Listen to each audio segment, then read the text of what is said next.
আসসালামু আলাইকুম, hello everyone. চলে আসছি রান্নাঘরে রান্না বান্না চলছে। আর আজ আমি রান্না শুরু করে দিয়েছি ডিমের কুরমা। ডিমের কুরমার কিন্তু অনেক রেসিপি আমার চ্যানেলে দেওয়া আছে, অনেকবার রান্না করেছি। আর এই কারণেই আজ হচ্ছে ফুল রেসিপিটা শেয়ার করা হলো না। রান্না শুরু করেই ক্যামেরাটা অন করলাম। এখানে হচ্ছে মশলা কষায়ের কাজ চলছে বন্ধুরা। আর সবাই তো আমরা জানি ডিমের কোরমা রান্নার জন্য কিন্তু রেগুলার সমস্ত মশলার সঙ্গে অ্যাড করতে হয় কিশমিশ, কাজু, কাঠবাদাম, আর হচ্ছে এখানে ঘি তো অবশ্যই থাকবে, সঙ্গে দিতে হবে দুধ। সেটা লিকুইড গাভীর দুধও হতে পারে, গুঁড়ো দুধও গুলিয়ে লিকুইড করেও নিতে পারেন। যাই হোক, যার যেটা ভাল লাগে, যেভাবে ভাল লাগে সে সেটা সেভাবে দিতে পারেন। আমি এখানে 250 গ্রামের মতো একদম খাঁটি গাভীর লিকুইড দুধটাই আমি নিয়েছি।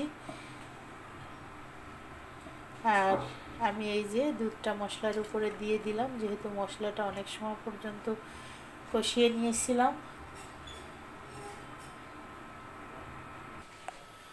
আর ডিমের কুরমাটা বাচ্চারা পোলাওর সঙ্গে খেতে পছন্দ করে। এখানে আমার পোলাওটাও কিন্তু রান্না কমপ্লিট হয়ে গেছে বন্ধুরা।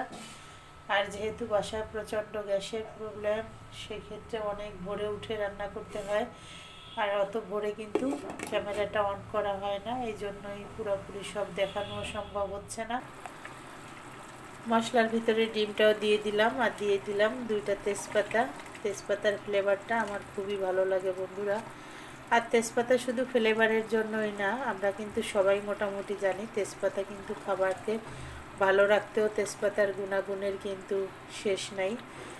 যে কোনো তরকারিতেই কিন্তু তেজপাতা তরকারির ফ্লেভার এবং তরকারিকে ভালো রাখতে সহায়তা করে।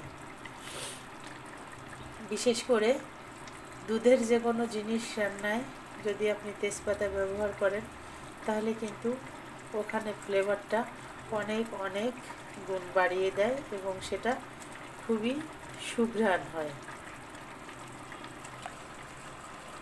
কোরমাটা আমার রান্না কমপ্লিট হয়ে আসছে। এখন আমি দিয়ে দিব পেঁয়াজ বেরেস্তা।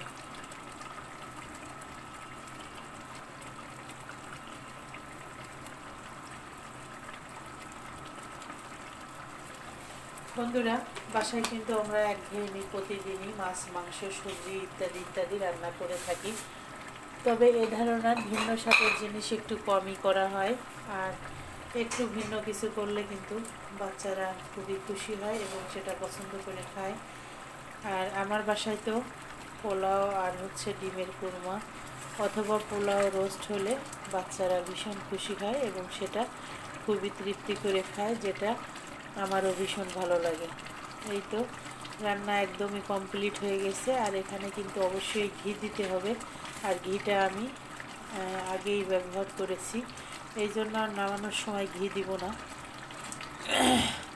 এই তো কমপ্লিট হয়ে গেল আমার ডিমের কুরমা বন্ধুরা। কেদারনাথ রান্না কে কে খেতে পছন্দ করেন অবশ্যই কমেন্টে জানাবেন। সবাই ভালো থাকেন, সুস্থ থাকেন। দেখা হবে নেক্সট অন্য কোনো ব্লগে। আল্লাহ হাফেজ।